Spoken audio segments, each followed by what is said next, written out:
Quero agradecer aos irmãos que estão em casa também, nos assistindo, e também você que talvez seja nosso amigo em algum canto do mundo, do Brasil, e também você que está pela primeira vez nos assistindo também. Seja bem-vindo, compartilhe essa mensagem, se te abençoar e pode abençoar a vida de outras pessoas também. Eu sou o pastor Xavier da Igreja Batista Regular em Arthur Nogueira, região metropolitana de Campinas. Sempre nós nos apresentamos porque talvez tenha alguém que não saiba de onde somos.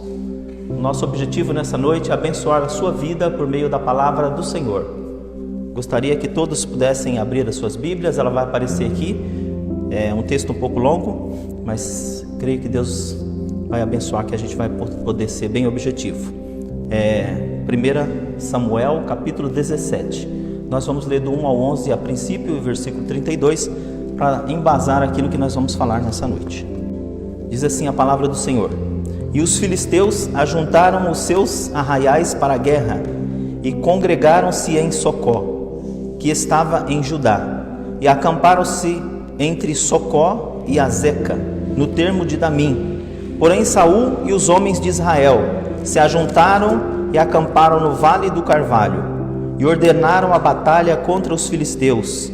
E os filisteus estavam no monte da banda da Além, e os israelitas estavam no outro monte da banda da Quém, e o vale estava entre eles.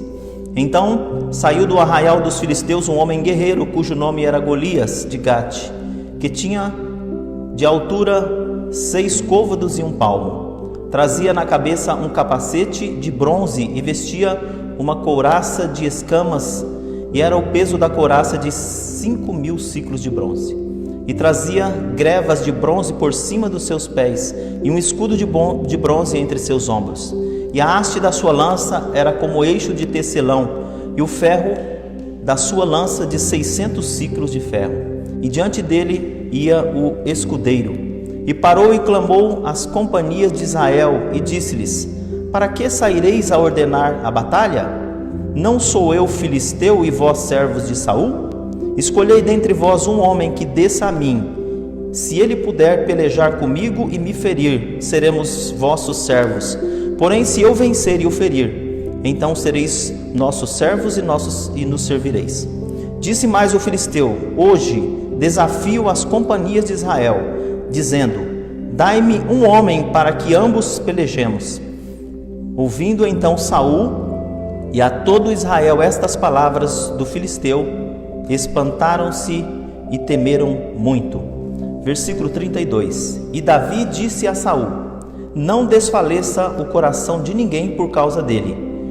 Teu servo irá e pelejará contra este filisteu. Feche seus olhos, vamos orar. Senhor, te agradecemos por mais uma oportunidade de poder adorar o Senhor, porque o Senhor merece o nosso louvor, a nossa honra, porque o Senhor é o Rei da Glória, é o Deus Todo-Poderoso, nosso Pai, nosso Redentor. Senhor, aceita a nossa adoração. Sabemos que somos falhos e pecadores tão pequenos diante de um Deus tão grandioso. Estamos diante da Tua Palavra poderosa. Fale conosco nessa noite, de maneira que a gente saia daqui motivado pelo poder que a Tua Palavra tem. Obrigado por tudo, em nome de Jesus. Amém. Queridos, o tema da nossa mensagem nessa noite é desafiando os gigantes da atualidade. O texto que nós acabamos de ler, uma parte dele, ele fala então de uma guerra que estava acontecendo entre o povo de Israel e os filisteus. Os filisteus então desafiaram Israel. Aqui a palavra de Deus diz que eles então estavam prontos para a batalha, e um grande gigante, um homem de uma altura enorme, fora do comum, ele então desafiou ali o povo de Israel, ou pelo menos um homem que pudesse lutar com ele. E ele disse assim: olha, se vocês nos vencerem, se algum homem de vocês vencerem, nós seremos seus servos, mas se nós vencermos, vocês vão servir a gente. Então o povo de Israel estava com desafio diante da sua frente, e o gigante, ele não era pequeno, ele era grande. E eles então tinham não somente esse gigante pela frente, mas alguns gigantes dos quais nós trataremos hoje à noite. Nós estamos passando um tempo, essa mensagem eu talvez já preguei aqui na igreja, mas eu achei propícia porque nós estamos enfrentando um grande gigante chamado coronavírus, essa pandemia, mas a gente sabe que existem outros gigantes que talvez seja maior do que esse vírus que está assolando o mundo. E talvez você esteja passando por algum problema que aos seus olhos, aos meus olhos, seja um problema grande, de grande proporção. Mas nós vamos tratar nessa noite que existem outros gigantes que talvez está atrapalhando você vencer esse problema que você está passando na sua vida. O primeiro gigante que eu vejo aqui nesse texto, que estava atrapalhando o povo de Israel, que ainda não era o Golias, apesar da sua proporção majestosa, grande, era o medo. É o primeiro gigante a ser desafiado. E nós podemos ver nesse texto aqui que o gigante Golias, ele desafiou o povo de Israel.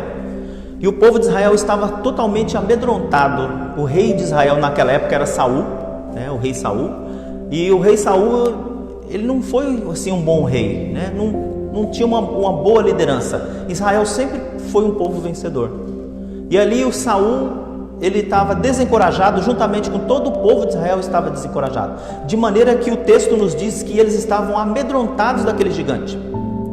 E eles estavam de um lado, o gigante do outro, tinha um vale no meio, e eles estavam tremendo, e eles sabiam que aquela ameaça era muito grande, eles seriam servos dos filisteus.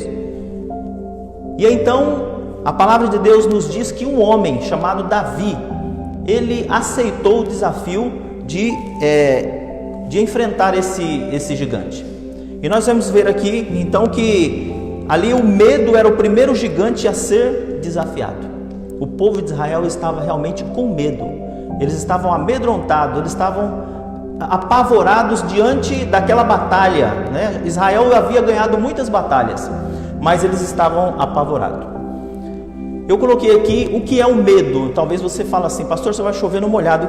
Quem que não sabe o que é medo? Eu fiz uma definição, porque talvez você tenha uma definição de medo na sua mente, né? Eu fiz uma definição aqui que eu apanhando nos dicionários e vendo assim como funciona o medo, eu fiz uma definição aqui. Espero que você possa entender. O medo é a sensação instintiva, emocional, que causa inquietação diante de um perigo real ou imaginário. Então o medo, ele é uma sensação instintiva, porque já está no instinto ter medo. Eu lembro quando meu filho era bem bebê, a mãe dele ia dar banho nele, e ele muito pequenininho, ele já ficava com medo de cair da bacia, e ele agarrava na beirada da bacia. Mas ele não tinha noção, e ninguém tinha ensinado para ele sobre, talvez ele caísse da altura que ele estava tomando banho ali na bacia, no tanque, ele poderia sofrer uma queda, mas instintamente ele já sentia medo. Então o medo, ele é uma sensação instintiva, já vem do nosso instinto, e ele é um fator emocional que causa inquietação diante de um perigo real ou imaginário. Para nós sentirmos medo, não é preciso um perigo ele ser real. Tem pessoas que têm medo de algum perigo imaginário, que ele possa imaginar. Se a gente imaginar que aqui tem um ladrão, que tem um perigo aqui, que vai explodir aqui, todo mundo vai ficar apavorado e com medo. Mas talvez o perigo não exista. Então o medo, ele não é só quando o perigo ele é real, às vezes quando ele é imaginário. E aqui diante do povo de Israel, o perigo que eles estavam enfrentando de guerrear contra o povo dos filisteus, não era um perigo imaginário, mas ele era um perigo real. O exército filisteu era poderoso, Golias era grande. E eu coloquei aqui também algumas interrogativas, né? O que é o medo e de onde vem o medo? O medo vem do nosso interior, motivado por fator exterior. O medo vem lá de dentro de nós.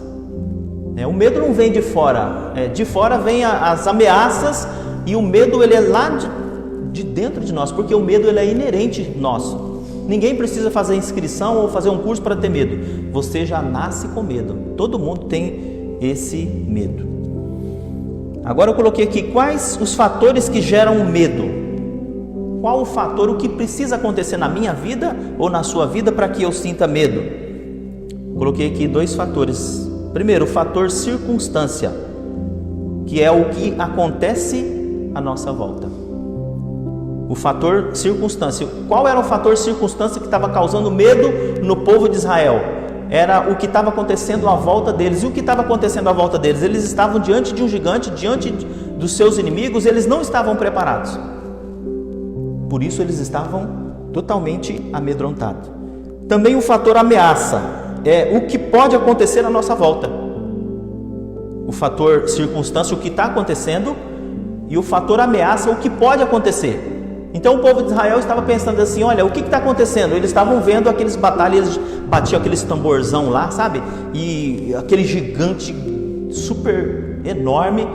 Então, o que estava causando medo, o que estava gerando medo ali? O fator circunstância. E também o que poderia acontecer com eles? Eles poderiam ser escravos de um povo ímpio, incircunciso. Às vezes o fator que gera medo é o que está acontecendo na nossa volta. Eu não sei o que está acontecendo em sua volta, você que chegou aqui nessa noite no templo presencialmente, ou você que está na sua casa, eu não sei quais são as circunstâncias que está te rondando e te causando medo. Eu também não sei qual é o teu medo daquilo que pode acontecer na sua vida, diante dos perigos que você está enfrentando. Eu coloquei alguma outra interrogativa importante em relação ao medo, que é o primeiro gigante a ser desafiado. O que o medo pode fazer conosco? Duas coisas o medo pode fazer conosco. O medo pode fazer comigo e com você. Primeiro, ele pode nos proteger. Deus é quem colocou o medo em nós. O fato da gente ter medo, ele é instintivo, significa que quando Deus estava fazendo nós, quando Ele estava nos fazendo, nos criando, Ele colocou essa sensação de medo. Por que Deus fez isso, pastor? Ele fez isso para nos proteger. Porque se nós não tivéssemos medo, nós morreríamos muito rápido. Porque o medo ele faz com que a gente considere os limites que estão à nossa volta. Esses tempos atrás nós fomos com os jovens aqui da igreja numa cachoeira aqui no sul de Minas, E eu sei que ali é muito perigoso. E às vezes a gente, principalmente eu, fiquei com muito medo, ficava atrás dos jovens toda hora e com medo deles escorregarem naqueles despenhadeiros ali, é fatal, é morte. Então a gente, diante daquela cachoeira que a gente estava, diante daqueles perigos, a gente começava a ter medo e isso fazia com que houvesse uma proteção. Então o medo tem esse fator de proteção, Então ele pode nos proteger. Se você às vezes sente medo, não fique pensando que você não tem Deus. Tem pessoas que falam assim, a pessoa que tem medo, ela não tem Deus. É mentira.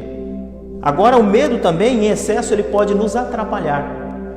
O povo de Israel, eles estavam amedrontados e aquele medo que estava afetando o povo de Israel, estava na verdade atrapalhando a vida deles. Por quê? Porque Deus desejava que aquele povo progredisse e cumprisse os planos de Deus.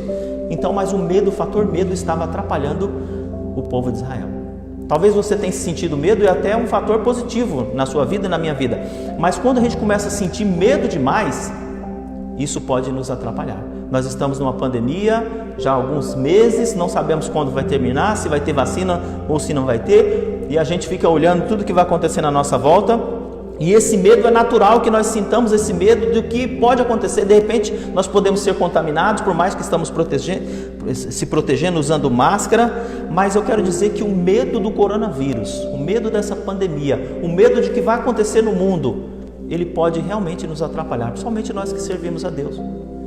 Deus ele quer o nosso desenvolvimento e esse desenvolvimento não depende de circunstância ou do que está acontecendo ao nosso redor.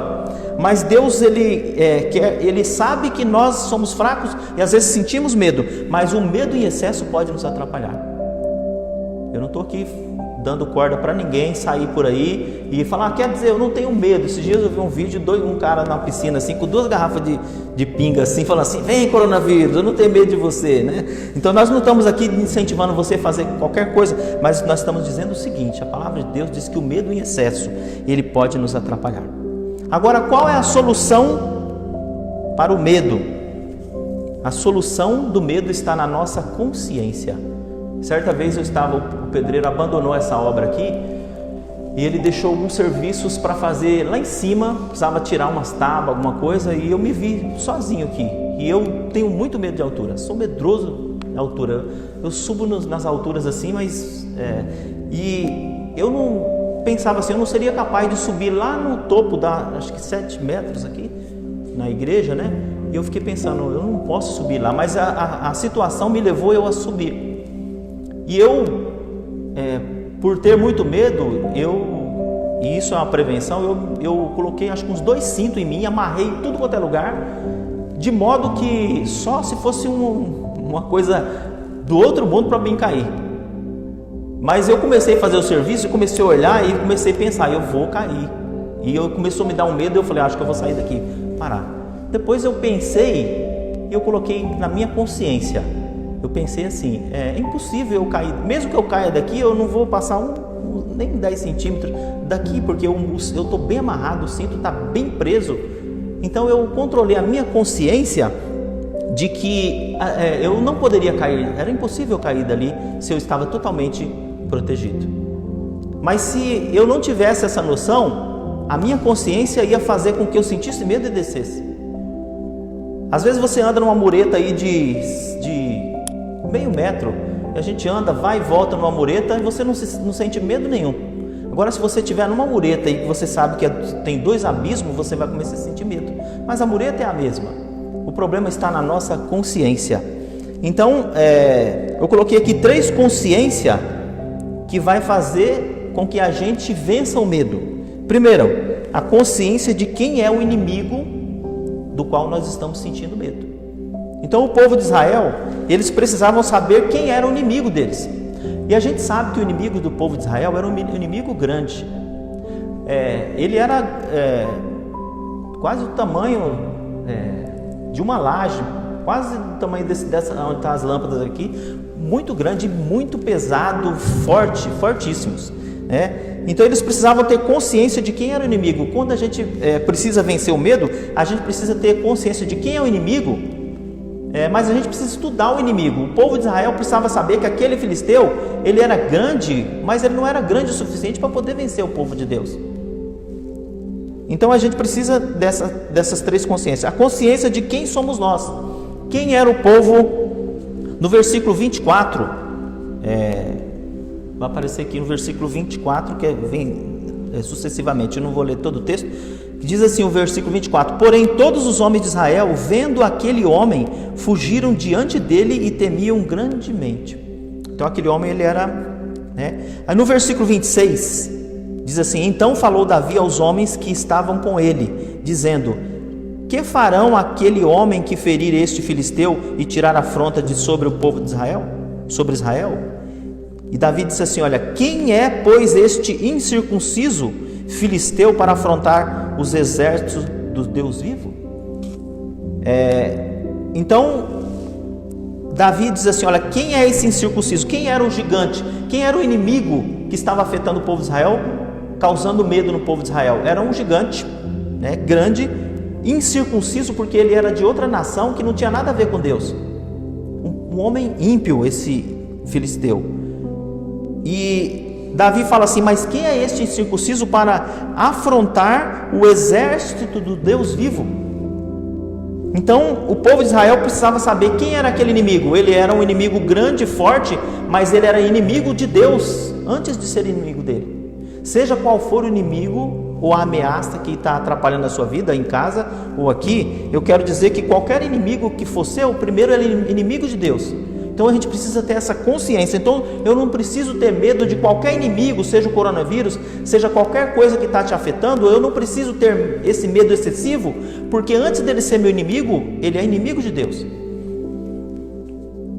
A consciência de quem é o inimigo, a consciência de quem somos nós. O povo de Israel precisava ter a consciência, porque Davi, no versículo 26, ele fala assim: quem é este incircunciso filisteu para afrontar os exércitos do Deus vivo? O povo de Israel era exército de Deus vivo.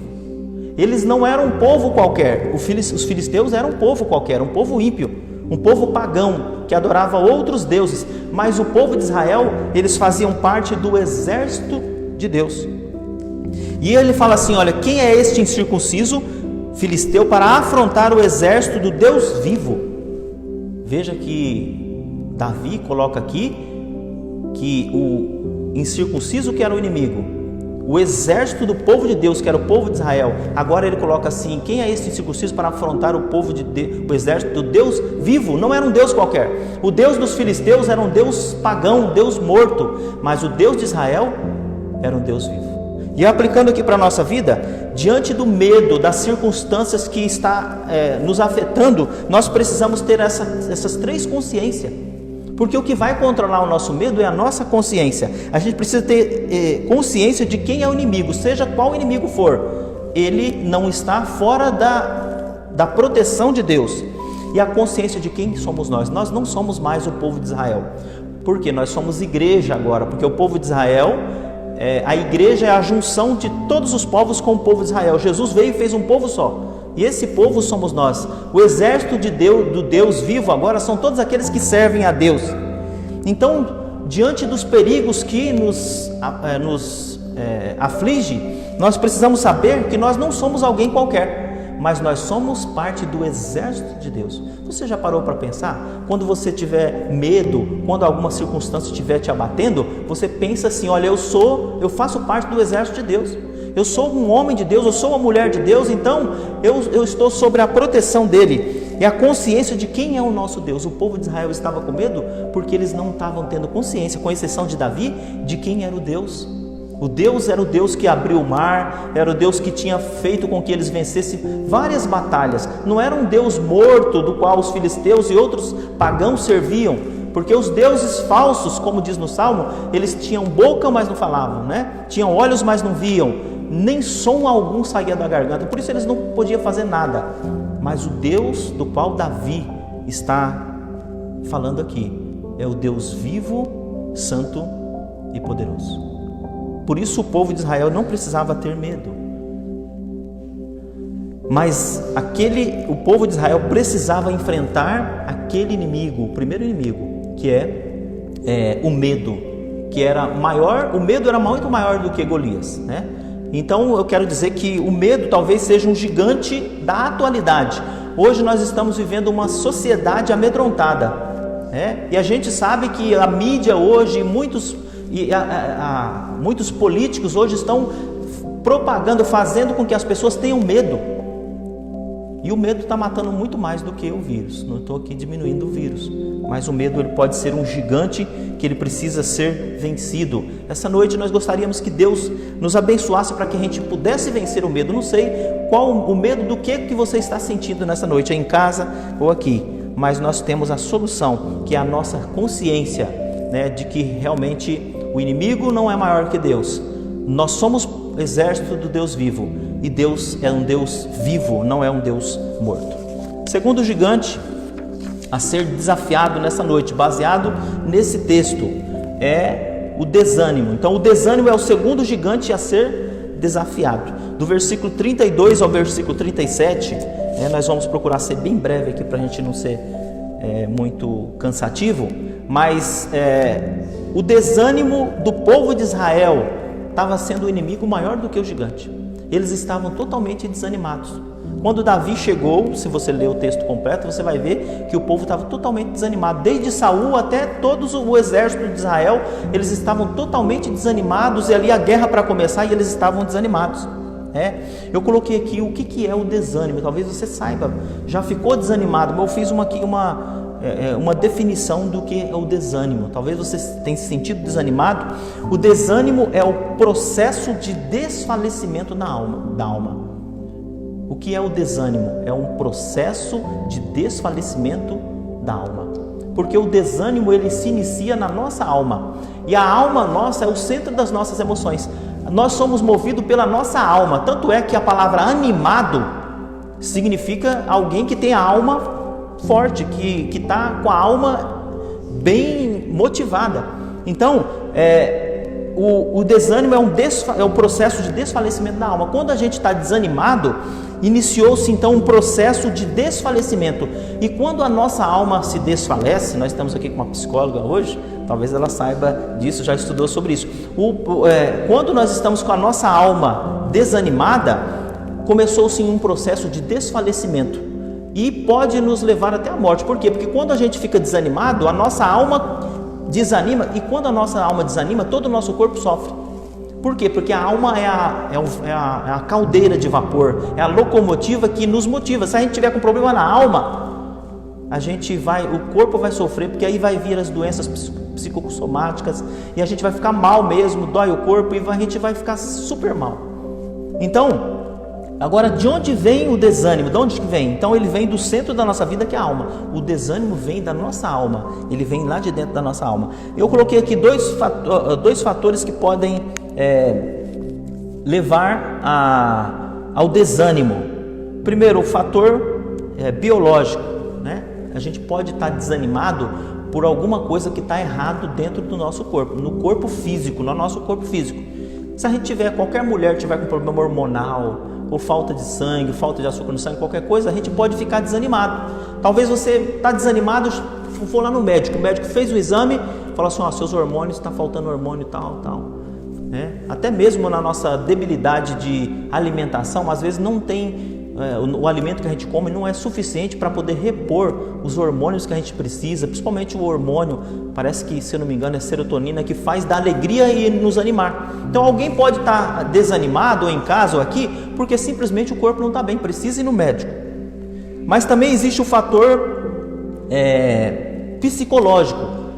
Você já foi no médico, fez o exame, está tudo bem, mas você foi lá no psicólogo, Alice está sendo formada com o seu escritório lá, você vai lá na Alice e fala, Alice, eu estou desanimada. Aí ela vai perguntar como psicóloga, ela vai fazer isso, fala assim, o que está acontecendo com você?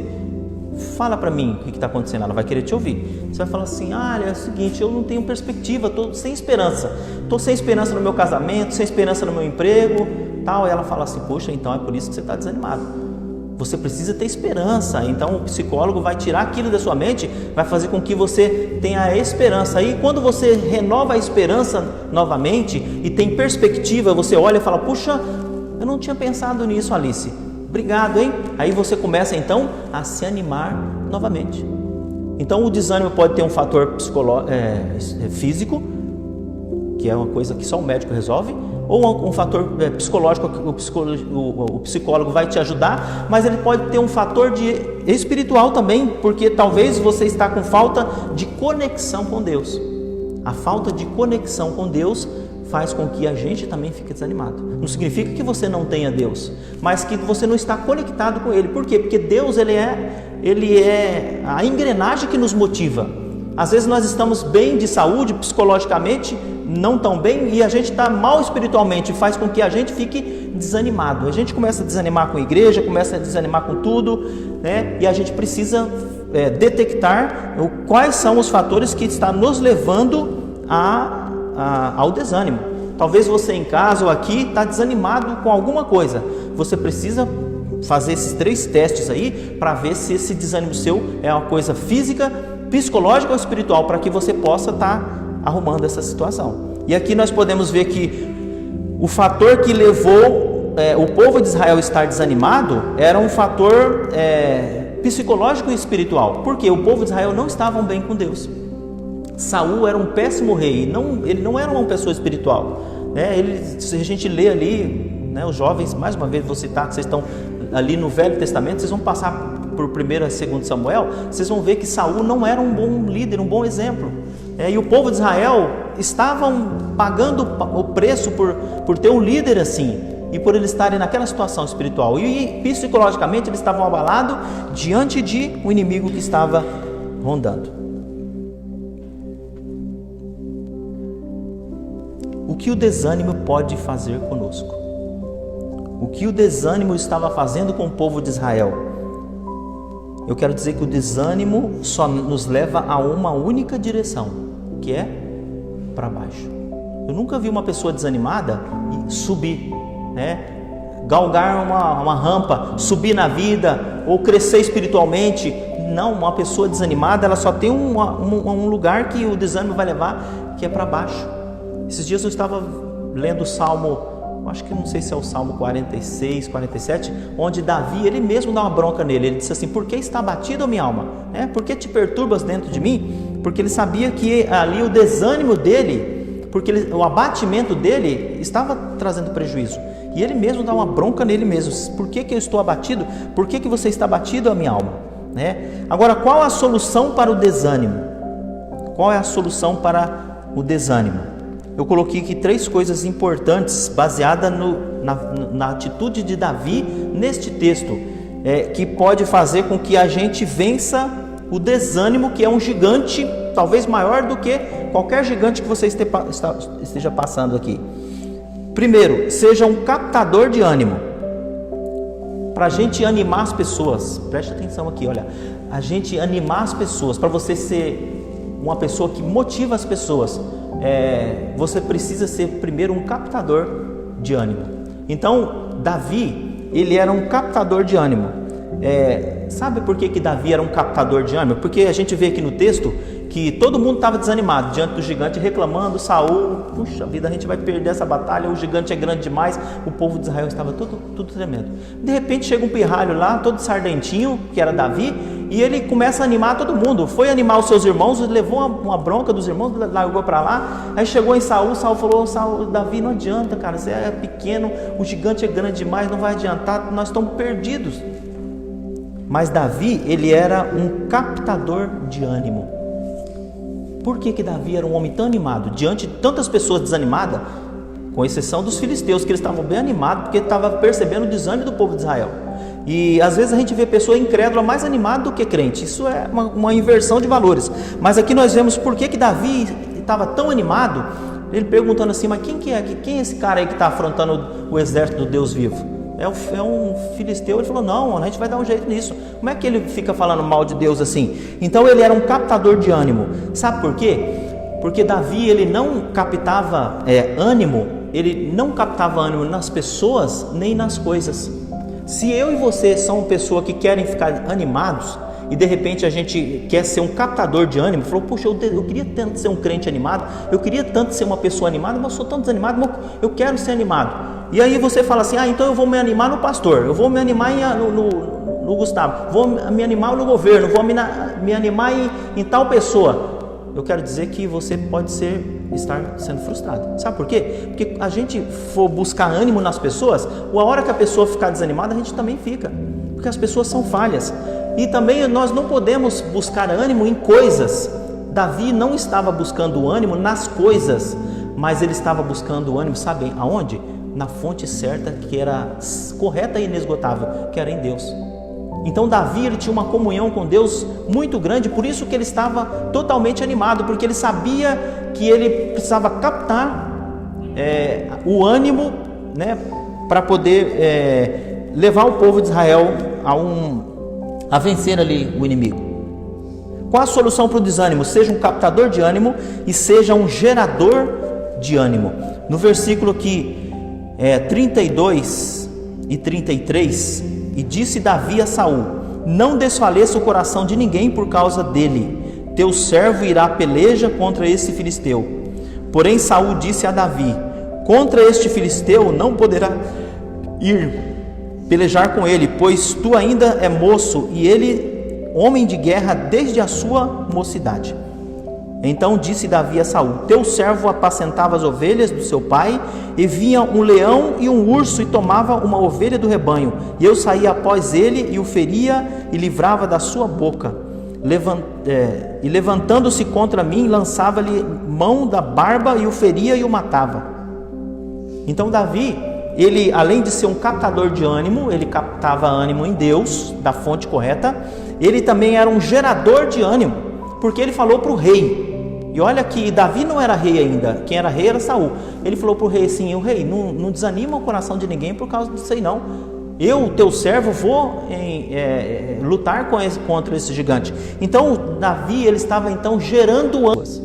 Ele estava gerando ânimo ali no aquele que era o rei de Israel. Então, mas aí o Saul, ele começou a falar assim: mas Davi, contra esse filisteu você não vai poder ir, né? Porque você ainda é moço, ele é homem de guerra, né? Você é pequeno, sardentinho, você não tem nem tamanho, Davi. Mas Davi, ele mesmo assim, ele falou assim pro rei Saul: olha, eu, antes de vir aqui para a guerra, eu lutei contra o urso e catei na barba do urso assim e venci, Deus foi comigo. Então o Davi, ele era um gerador de ânimo pelas experiências que ele tinha com Deus.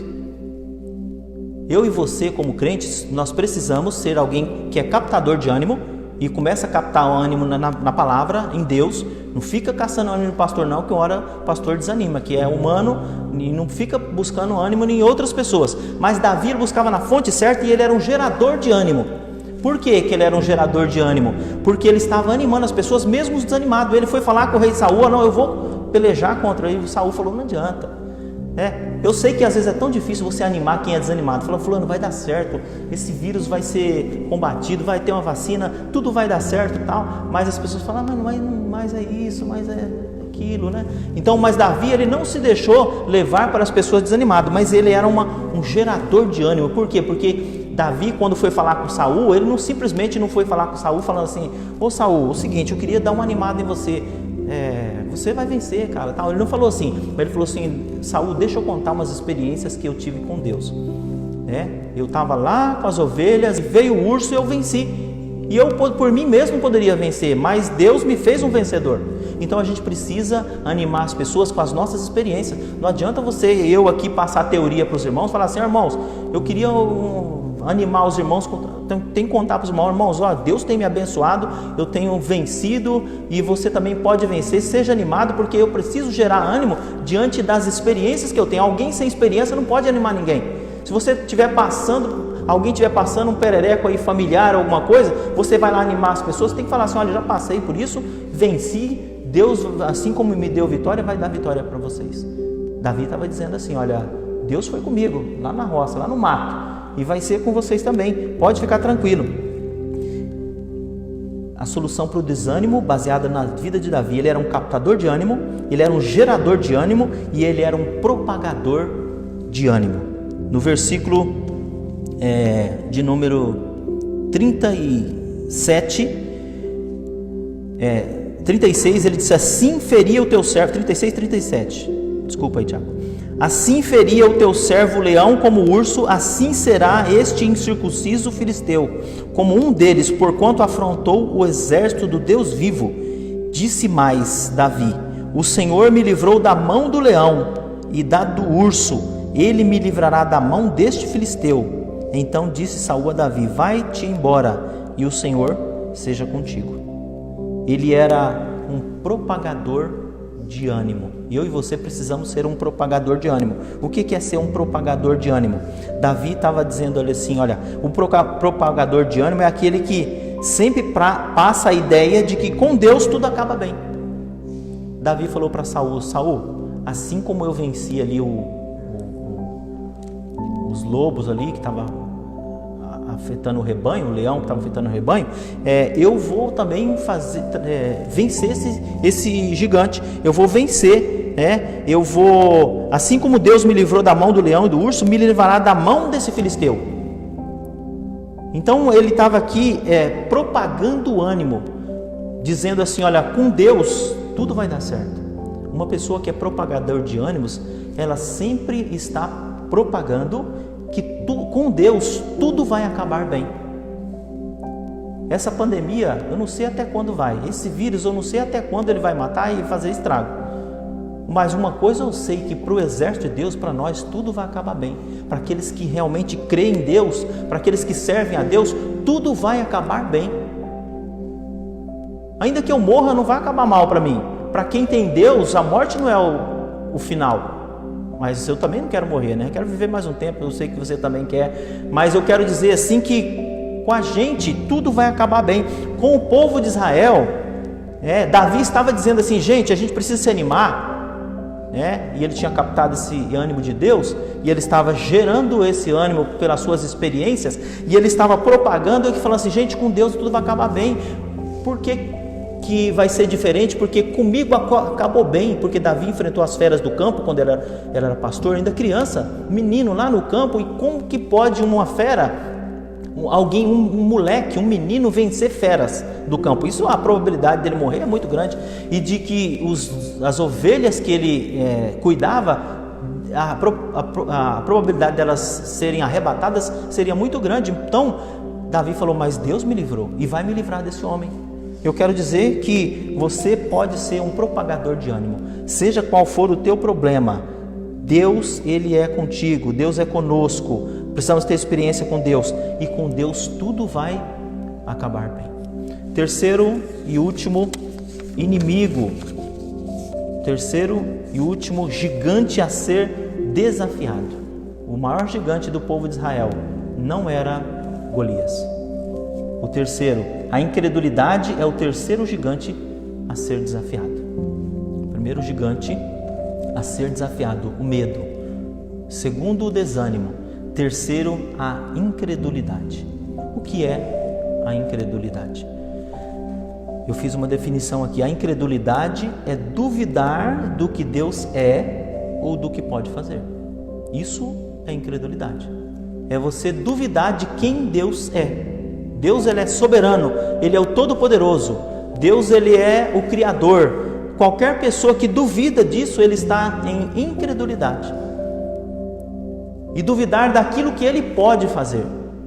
Incredulidade é você achar ou duvidar que alguma coisa que você está querendo ou que você precise e que talvez que seja impossível aos olhos humanos, você achar que Deus não pode fazer. Isso é incredulidade, porque Deus, ele é o Deus do impossível.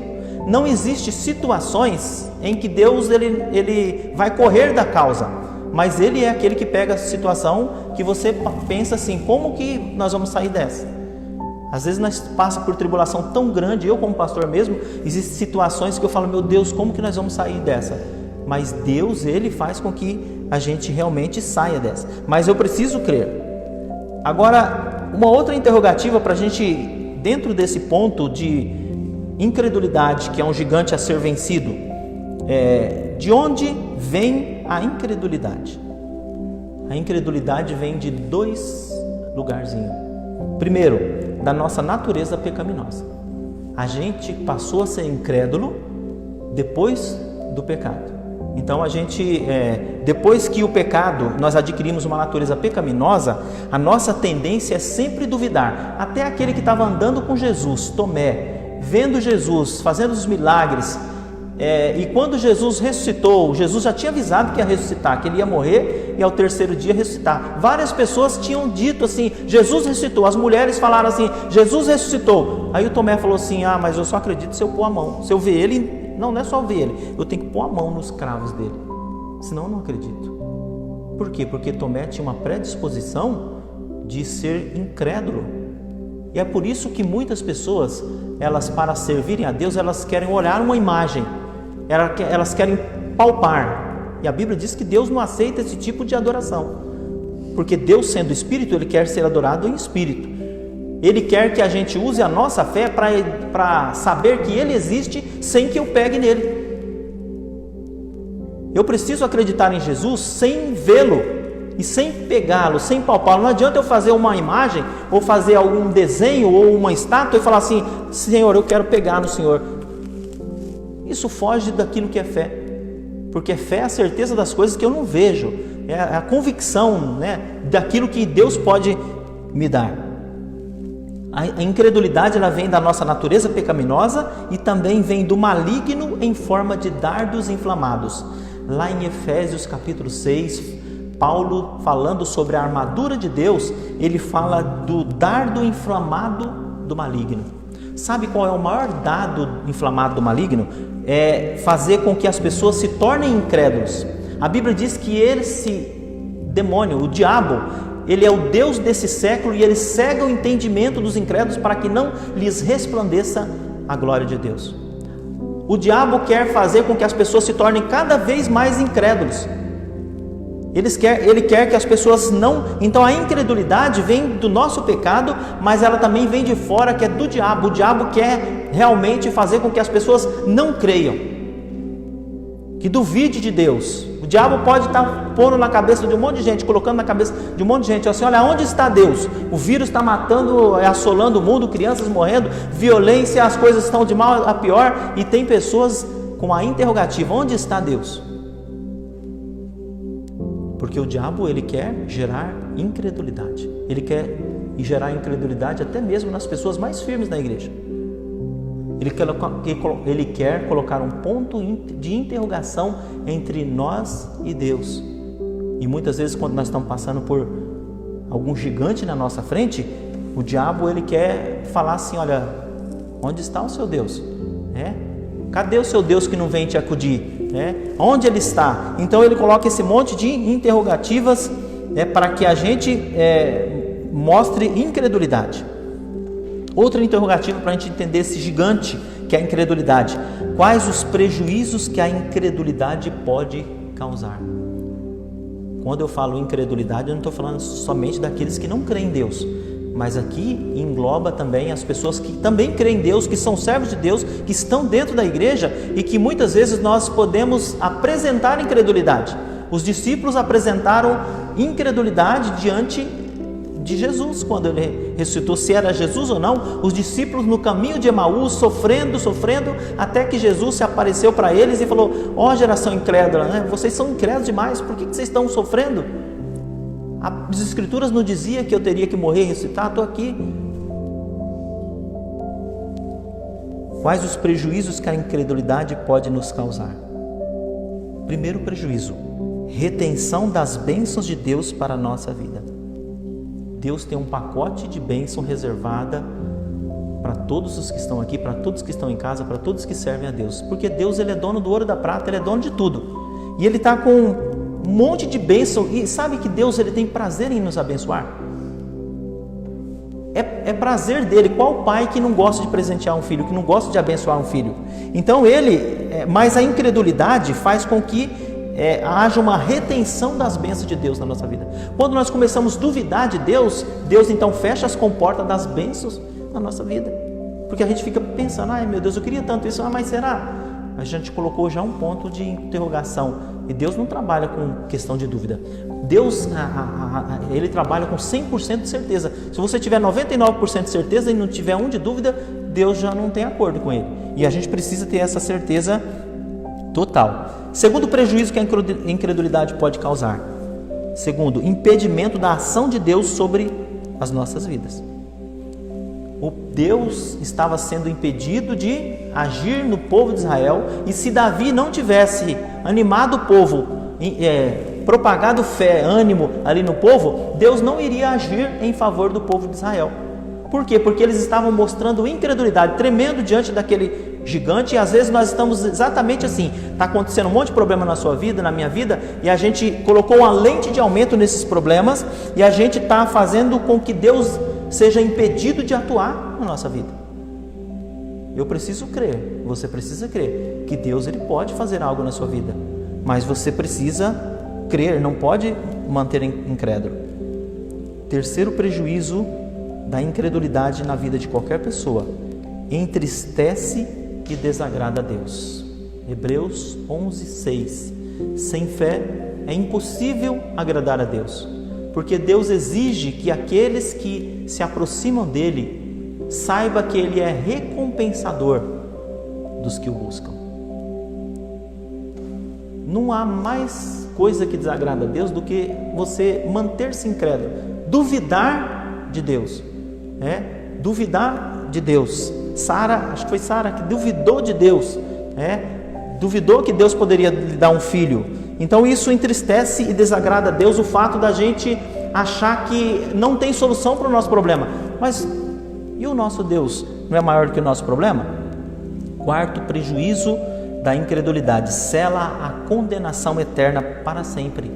Você sabia que as pessoas que vão para o inferno, que serão condenadas, por mais que ela apresente qualquer coisa na vida dela, seja um ladrão, prostituição, qualquer coisa que seja um estuprador, ele não vai para o inferno porque ele é estuprador, ou porque ele porque está na prostituição, porque é bandido. Não, ele vai porque ele não tem fé, porque ele é incrédulo, porque ele apresentou uma incredulidade diante da oferta de salvação que lhe foi oferecido. Então a gente precisa crer realmente naquilo que Deus pode fazer, no que Deus pode fazer. Qual a solução para a incredulidade? Que é um gigante enorme, é o terceiro. Duas atitudes de Davi que mostram o exercício verdadeiro da fé colocada em ação. A solução para a incredulidade é colocar a fé em ação. A nossa fé, a gente adquire ela por ouvir, Você ouve a palavra de Deus, ouve sobre Deus, você então crê em Deus, e aquilo então está colocado na sua mente, e você fala assim: eu creio em Deus. Mas a fé, ela só tem validade quando ela é colocada em prática e colocada em ação. Você pensar assim, mas Deus pode me salvar. Na hora você fala assim, não sei se vai dar certo.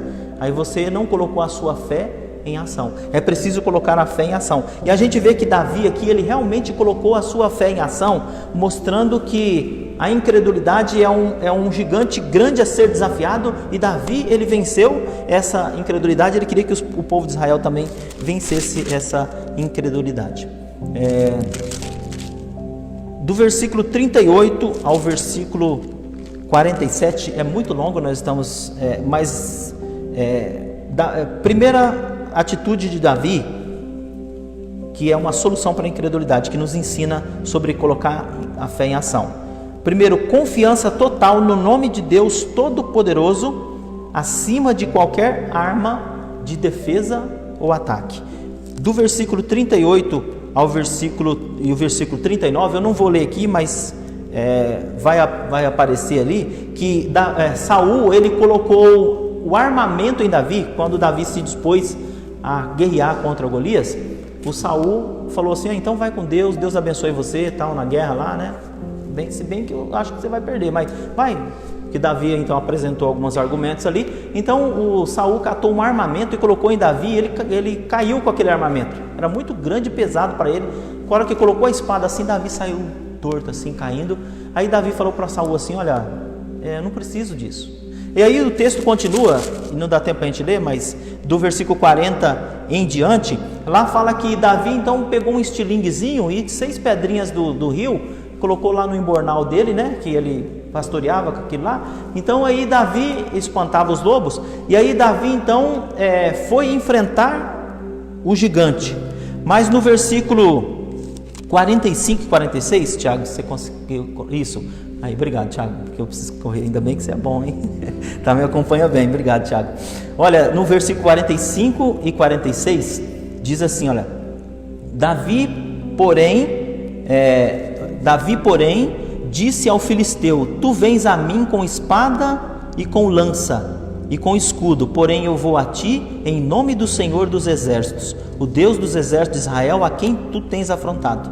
Hoje mesmo o Senhor te entregará na minha mão, e ferir-te-ei e te tirarei a cabeça e os corpos do arraial dos filisteus. Darei hoje mesmo as aves do céu e as bestas feras da terra, e toda a terra saberá que há Deus em Israel. Então a gente vê que Davi, ele tinha uma solução para a incredulidade, a fé colocada em ação. Confiança total no nome do Deus Todo-Poderoso acima de qualquer arma. Apesar de Davi ter pegado no estilinguezinho algumas pedras, né, ele colocou, mas não foi a essa arma que Davi venceu Golias. Porque o Golias, quando viu Davi com aquele estilinguezinho, com as pedrinhas, ele começou a dar risada, falou assim, você está pensando que eu sou um cão, né, para você ficar jogando pedrinha e tal. Aí começou a rir dele, e ele falou assim, eu vou até você. O gigante falou assim, olha, eu vou até você com lança, com escudo. Davi falou, você vem até mim com escudo, com tudo isso, mas eu vou até você em nome do Deus poderoso, o Deus de Israel. Segunda atitude de Davi aqui é certeza absoluta da garantia de vitória. No versículo 46, Davi diz assim, hoje mesmo o Senhor te entregará nas minhas mãos, ferir-te-ei e tirarei a cabeça e os corpos do arraial dos filisteus, darei hoje mesmo as aves do céu e as bestas da terra, e toda a terra saberá que há Deus em Israel. Então Davi também estava com a certeza absoluta da garantia de vitória. Davi não falou pro Golias assim, olha, o seguinte, Golias, eu vou me esforçar aqui porque talvez Deus vai fazer com que eu corte seu pescoço. Fique esperto porque talvez eu corte seu pescoço. Não, ele não falou assim. Ele falou assim, hoje mesmo te entregarei, Deus vai te entregar você na minha mão. Hoje mesmo é o teu fim. Então Davi, ele tinha essa certeza absoluta da garantia da vitória. Então qual é a solução para a incredulidade? A confiança total no nome do Deus Todo-Poderoso acima de tudo, de todas as coisas, acima de toda arma de defesa ou arma de ataque. A gente pode confiar. Davi, ele confiou no Deus Todo-Poderoso. Apesar dele levar um estilinguezinho, mas ele confiou de que a arma dele era o nome do Deus, do Senhor dos Exércitos.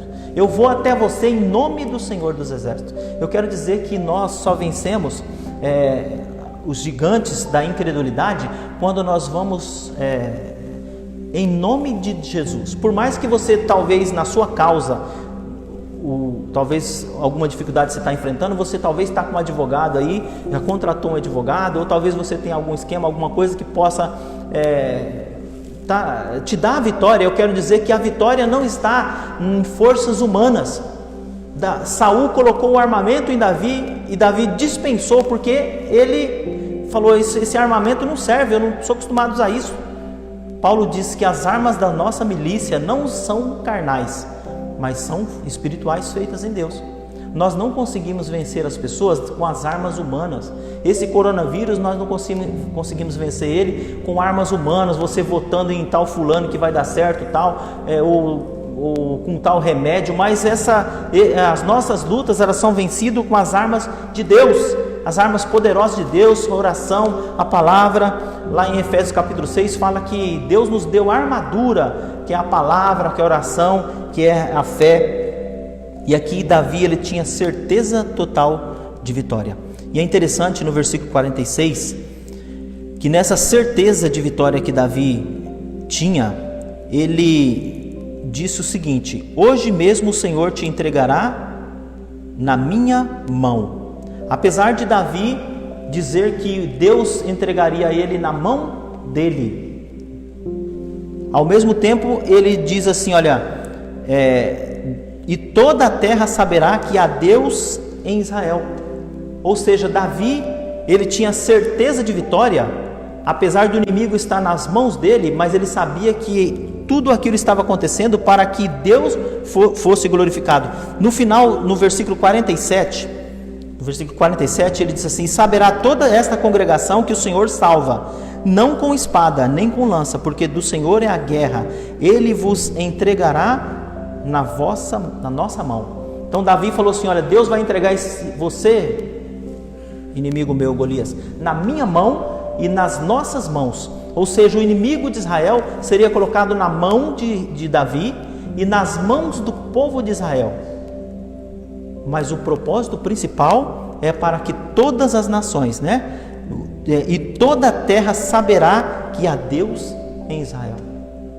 Através da sua fé colocada em ação, você pode vencer a incredulidade e Deus colocar o inimigo que você está enfrentando nas tuas mãos. Ou Deus colocar o inimigo nas mãos da igreja. Deus pode fazer com que esse inimigo, o coronavírus ou qualquer outro inimigo, esteja nas mãos da igreja. Talvez está faltando oração, está faltando fé, mas Davi aqui é interessante que ele não fez autopromoção. Ele falou assim: olha, eu vou vencer, eu vou colocar, a cabeça do inimigo vai estar nas minhas mãos. Mas para que toda a terra saiba que o Senhor é Deus em Israel, que existe um Deus em Israel. O fato de sermos vitoriosos, de você e eu alcançarmos vitória, não é para a nossa autopromoção. Não é porque você alcançou alguma vitória ou venceu algum inimigo que você possa pensar assim: eu sou o cara, eu sou alguém que realmente venço, eu confio em mim. Davi não confiou em si próprio, mas ele confiou no Deus de Israel. Apesar do inimigo estar nas suas mãos e nas mãos do povo de Israel, Davi então, ele tinha completa certeza de vitória. Versículo 50 para a gente encerrar. Assim Davi prevaleceu contra o filisteu com uma funda e com uma pedra, e feriu o filisteu e matou sem que Davi tivesse uma espada na mão. Davi sem nenhuma espada na mão, e o inimigo totalmente armado até os dentes, e dava 10 de Davi, mas a vitória foi de Davi. Davi realmente prevaleceu contra aquele inimigo. Assim são as nossas vidas. Deus vai fazer com que nós sejamos vitoriosos, não para nossa promoção, mas sempre para a glória de Deus. Tudo que acontece na nossa vida, qualquer vitória que temos, nunca é para a promoção de alguém ou de alguma igreja. É tão triste quando você vê alguém propagando: naquela igreja tal, aqui tem milagre, vem que aqui tem milagre. Nunca Jesus fez promoção de milagres para si próprio, mas sempre ele canalizava a glória para Deus. Vamos encerrar essa mensagem dizendo que existem vários gigantes a ser vencido na atualidade. Eu não sei qual é o gigante que você está enfrentando na sua vida nesse dia, nesses últimos dias. Talvez um gigante que você está enfrentando seja um gigante na família. Você está com um problema familiar. Talvez o gigante que você está enfrentando seja no âmbito financeiro. Talvez as suas finanças estão em decadência. Talvez o seu gigante seja na sua mente, algum fator psicológico, algum trauma que você tem, e talvez isso tenha sido um inimigo grande e voraz na sua vida. Mas eu gostaria que nessa noite você pudesse ter noção de que talvez o principal inimigo não é aquilo que você está vendo na sua frente, mas esses 3 inimigos que nós tratamos essa noite. O medo, Às vezes o medo tem nos assombrado esses dias, de tanta turbulência. Medo do que vai acontecer com as finanças do Brasil, medo do que vai acontecer com o meu emprego, medo do que vai acontecer com a minha família, com o que vai acontecer com a minha mãe, com a minha avó, com as pessoas de idade, o medo do que vai acontecer com a igreja. Onde estão as pessoas que estão se dispersando muitas vezes? Medo e medo e medo. O medo, ele pode até nos proteger, mas ele pode nos atrapalhar. O medo estava atrapalhando o povo de Israel. Que nessa noite Deus nos dê a consciência de que qualquer inimigo, qualquer aflição que você está passando, ele não é tão grande assim que Deus não possa vencer. É a consciência de quem é você. Você não é uma pessoa qualquer. Você que aceitou Jesus como seu Salvador, você faz parte do exército de Deus. E se você faz parte do exército de Deus, Ele é o nosso capitão. Ele é aquele que está na frente da batalha e vai fazer com que nós sejamos vencedores na batalha. Eu preciso ter a consciência de que o Deus que nós servimos é o Deus vivo, não é um Deus morto. Eu e você não servimos um Deus morto. E se você está com medo, saiba que Deus, ele é vivo e poderoso para te ajudar. Se você tem sentido desanimado esses dias, e você está com um problema na alma, não sei qual o fator que está gerando em você o desânimo, mas nessa noite Deus está te incentivando a ser um captador de ânimo, e captação de ânimo só em Deus. Jesus falou para a mulher samaritana: eu vou implantar em você uma fonte que vai jorrar para a vida eterna. E aquela mulher foi uma captadora de ânimo, animou um monte de gente lá do povo samaritano, e tanta gente que ela levou a Cristo, porque ela ia na fonte certa buscar ânimo.